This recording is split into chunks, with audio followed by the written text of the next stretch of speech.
community-based project.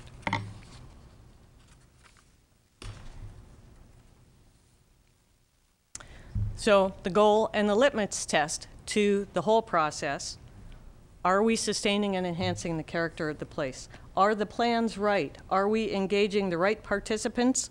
We have the Geotourism Committee that is made up of regional representatives that we have, through our outreach, come to gather them together, and it's not a firmly established board.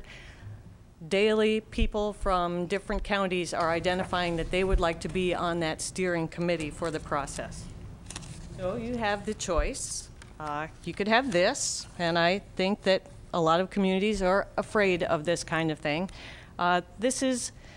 This no-name place actually is someplace, and the historical landscape is behind all those buildings that are set there by the developers.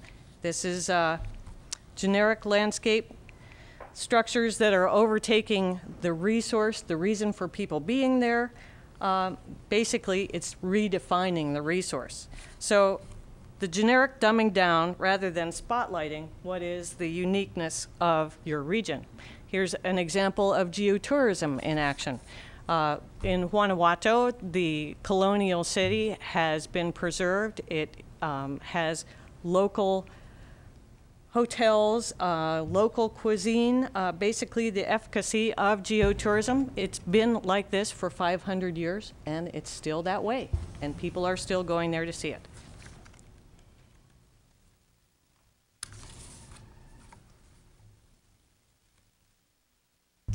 So to design these maps that we're talking about, the geotourism map, you have to know who is your user group.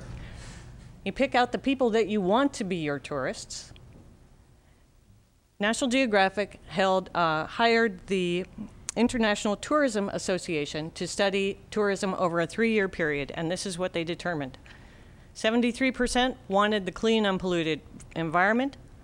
80% wanted an outstanding scenery, and only 36% were interested in the lowest room costs. Well, I think you can figure out who you want to have coming to your area. They broke them up into these sections: geo-savvy, urban sophisticates, good citizens, traditionalists, wishful thinkers, apathetics, outdoor sportsmen, and self-indulgence. Basically fitting within the geotourism concept, 46% of those people would be perfect geotourists, and they spend 75% of the dollar on tourism. So you've cut the group in half, and you've maximized your dollar. In 2005, National Geographic did this assessment of American and Canadian parks, and determined which ones of them were most well designed to the geotourism concept. In this region that we're talking about for this map guide, you have 2 that are in the top 10. That is Point Reyes and the Redwood State and National Forests. Those entities were not at the very top because they were in locations that are endangered, where the communities are vulnerable, are looking for opportunities to restore their incomes, and are susceptible to outside interests who may come in and take over those regions with whatever developments, casinos. You kind of know what everybody's dreading, what's coming down the pipe.